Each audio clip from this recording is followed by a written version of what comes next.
The time to change your life is now. The reality is, you may be in a terrible position due to your weight, due to how you view yourself. There's a myriad of things that could be occurring. So today I wanted to speak on my experience personally as far as it pertains to weight loss.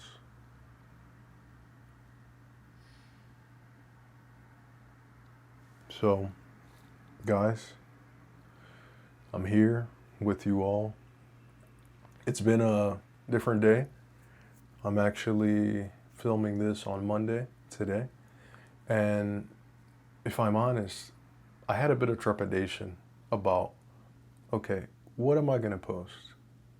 Not the content, but how am I going to do it? Because I really wanted to speak on it in a way that the people watching this can understand it fully and really grasp and get what I'm saying. Because it's easy to make an educational video about losing weight, for example. Oh, you do this or you do that. And the people who do that, power to them, because I hope that they're qualified and they have done their studies, everything to do that. That's what matters. I'm not that person. So when I speak about things like this, I can only speak on experience and from what worked for me. So before we continue, I want everyone to hear that kind of medical disclaimer. I'm not a doctor. I'm only speaking from my experience, what worked for me and what I gathered. So guys, look,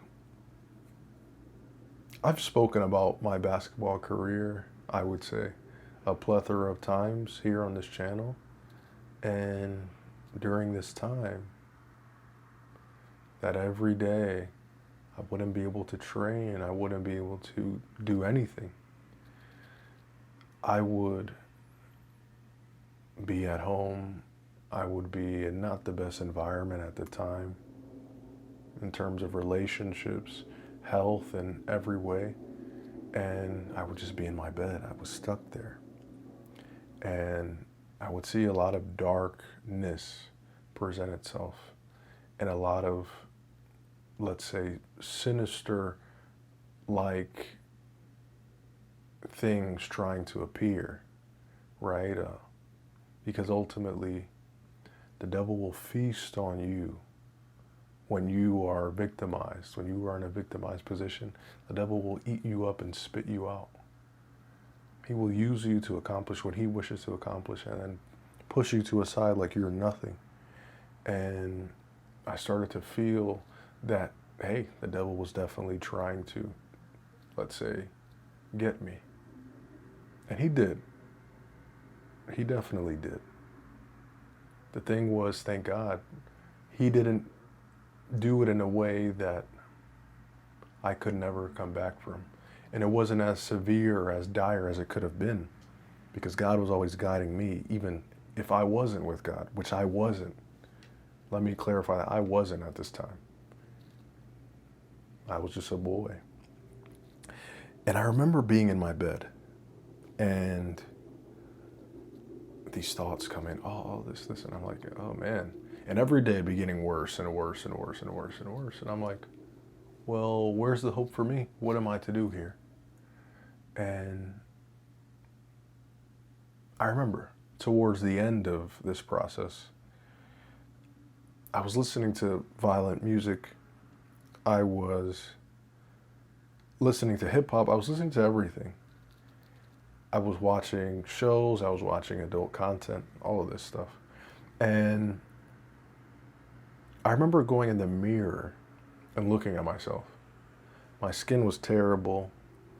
I believe at this time I was trying to grow dreads in my hair, and I just looked at myself.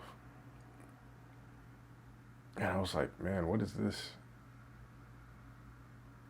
And I remember I took a picture of it, and we'll see if the video that I literally just put the transformation up gets up. It's just, that's a video for a different time. But I just remember that. I remember being there in the bathroom and looking and saying, man, what is this? And this period for me taught me a lot because I really got accustomed to that devil like energy, at least trying to get in my ear. And then I also saw people, because people will show you who they are when you are down. People won't show you who they are when you are up. Always remember that. People can't show you who they are when you're up. There's special individuals, but the general case is people will show you who you are when you fail or when you are not in the best moment, or when you are growing or learning things and are in a process. That's when people will show you who they are. And I remember just, let's say I had toxic things and people would say this, they would call me fat or something like this. And in my own household, I would kind of hear that said to me. And I would always say, well, what is this? Right? Look, I try to get an escape. And even in my own house, this is occurring, where I'm getting somewhat emotionally bullied as far as it pertains to that, right? To my weight and that. And I just remember that I started to do physical therapy now because, hey, I'm cleared. I can start to play again. And I was excited to play, and the doctor said, hey, you'll never play again. And I said, oh, well, I don't know about that, but I'm going to do my best to do. And gratefully, I was able to end up playing. But the point was, I had to go through a lot of things to be able to play. And I just remember that at this time, I wasn't hanging with the best people for my interests and even for their own. And it was just getting worse and worse. I just found myself doing these things and not being in the best positions and not engaging in the best behaviors. And so ultimately I had a situation in my house where the police came to my house. And this was due to the action of a family member in my home. And they were escorted away. And I remember at this time, I wasn't able to live anymore in my house. So I had to go, and I started to live with my aunt and my cousin for a summer because I said, man, look, I don't know what's going on. I'm not planning on going to school. So let's see if I can rekindle this basketball career. And I remember getting there to my aunt's house, and I was roughly 210 pounds at this time. Just there, 210. And I remember saying, hey, God, if you're real, show me. Show me by losing this weight, God. If you can make me lose this weight, I'll know you're real. And basically, what would occur would be day in and day out, I was in dire strait. Not even just because of the weight, but due to the situation that transpired in my home. And I'm not there, so I was dealing with that emotional load. And also this weight that I'm in, so my self-esteem is suffering completely. And also the fact that I need to get ready to play at a prestigious basketball academy, and I don't have the weight to play. I'm 6'2" on good days, 6'1.5" on others. And I mean, I'm a guard, and I was a guard. So I knew that I wasn't going to play at that weight, because unless I am full muscle, right, 210 pounds of muscle, I can't play as a guard with quickness at that weight. So I said, okay, we have to change this. And it was kind of hand in hand because each day I would train, every single day train. It was just every day I felt God drawing me into Him, even if it wasn't in the religious way that I knew. It was more of a spiritual way of getting accustomed to that presence. And God showed me each day. He removed these traumas. He removed these things. He showed me how to learn and how to engage with certain things. And I'm there. I'm training every day. And I remember the self-esteem that I had that was so low. It was very low at this time for sure. It was kind of weird because all these things going on, and I would still have ladies showing interest, and I'd be like, I don't get it, because my self-esteem and all of this is down.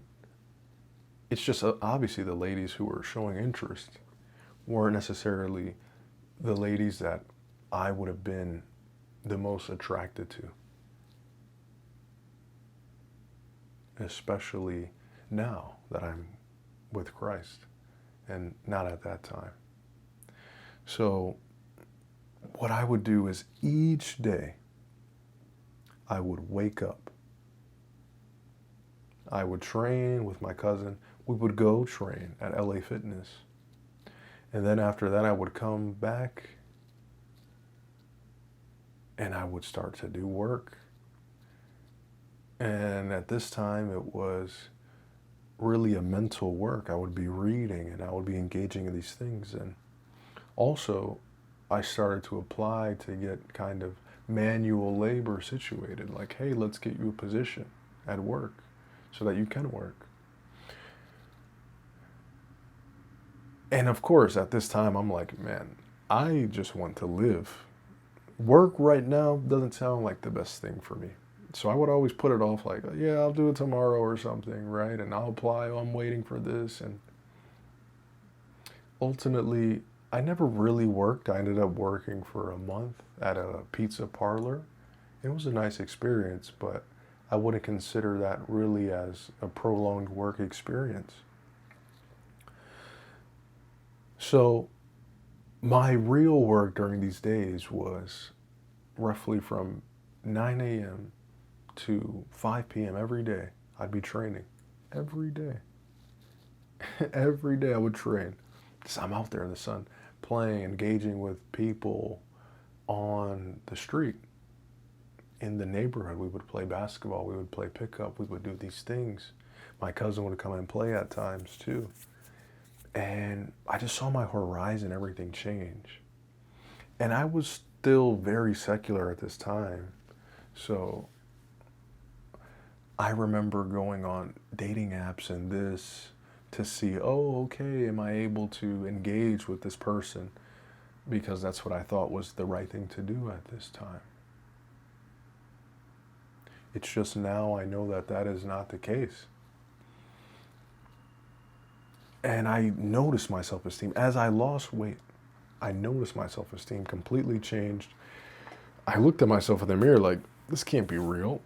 This change is so drastic. How can we do this? And the key note, guys, that I need to mention, and I haven't mentioned, was at the beginning, I just stopped eating dinner. Maybe I would eat a piece of fruit, but no dinner completely. So if we say a dinner is going to be 800 to 1,500 calories, depending on the person, and you're just not eating that, and if a pound is 3,200 calories, so let's say 1,000 times 7, that's, 7,000 calories. That's almost a little more than 2 pounds a week that you're losing. And in reality, I guess I was eating a lot more than that amount because I came into the summer, guys. I came into the summer at 210 pounds. And in about 2.5 months, I was 160 pounds. And I was just like, I remember being told, man, you're too skinny now. Isn't that crazy? Because if it's not one thing, it's another. Always remember that. Because then I was getting emotionally, let's say, bullied or kind of gaslighted as far as my weight went. Like, oh, you're too fat, you're this, that, fatty. And then what do? Oh, you make this transformation, and it's like, oh, you're a different person. And now, oh, you're too skinny. Oh, you need to eat. Your bones and your face, they're showing too much. And why does this matter? It's not to push anyone to a side or say people are bad. People are amazing. I always believe that, and I will never stop believing that. People are amazing. I truly believe that. It's to say that if you're striving to do something to prove someone else wrong, to say, hey, you said I couldn't do it, but now I did it. I'm going to show it in your face. The thing is, when you do that, for one, they're going to look at you like, wow, I have that much power over you? That you would do this for me? I'm living literally rent-free in your head? But also, the second part is, okay, I can say something else. Oh, you did this? Well, you're still bad here. You're still not very good in this area. You still lack there. That's something that I can say. You will never please people 100% all of the time. That's the reality. And even yourself, your flesh, you won't please your flesh 100% of the time. Now, I can say this. If you are with God and you do your best to please God and to follow God's word and everything that he has instilled to you and on your journey, you will 100% of the time be fulfilled. Now that I am certain of, because that I experienced. That isn't a, oh, one day here, one day here. Sure, maybe you're happier one day, maybe you're sad another. But you will always be at peace if you are with Christ. And you are pursuing Christ. You will always be.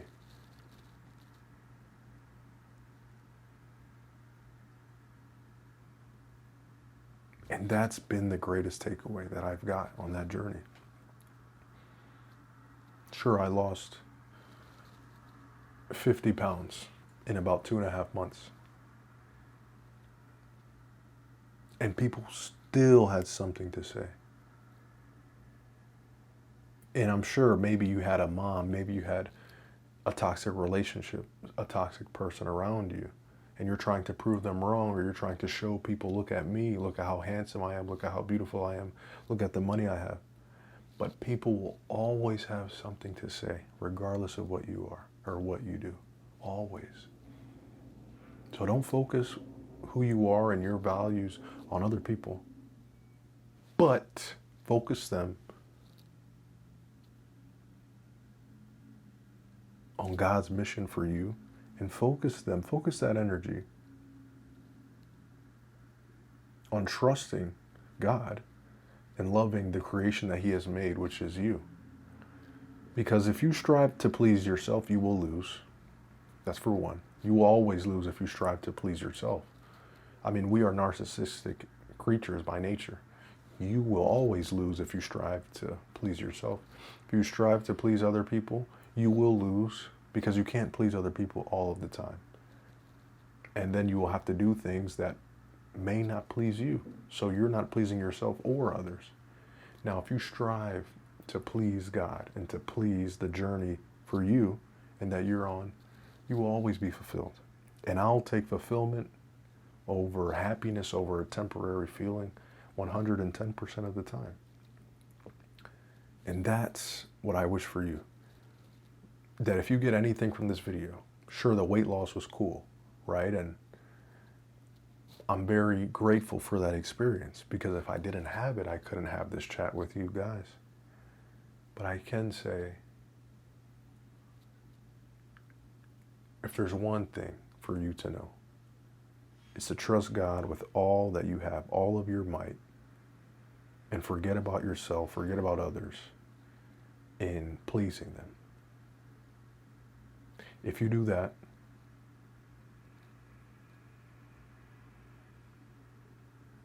your life will be complete.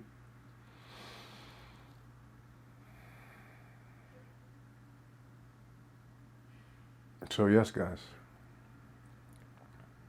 I'm very passionate about this because don't let other people deter you from what God is calling you to do. You get that? It's you. You have the power. Trust. Now is the time and now is the moment. Because God supersedes understanding. Always remember that. Because I'm, in my mind, I'm like, oh, I'm trying to, oh, this or that or that. But if I rely on my own understanding, I will always lose. Because the world, the nature, supersedes my understanding. It's the reality. But you know who nature doesn't supersede? God's understanding. He's the creator. So get closer to God, and everything in your life will follow suit. Much love, and take care.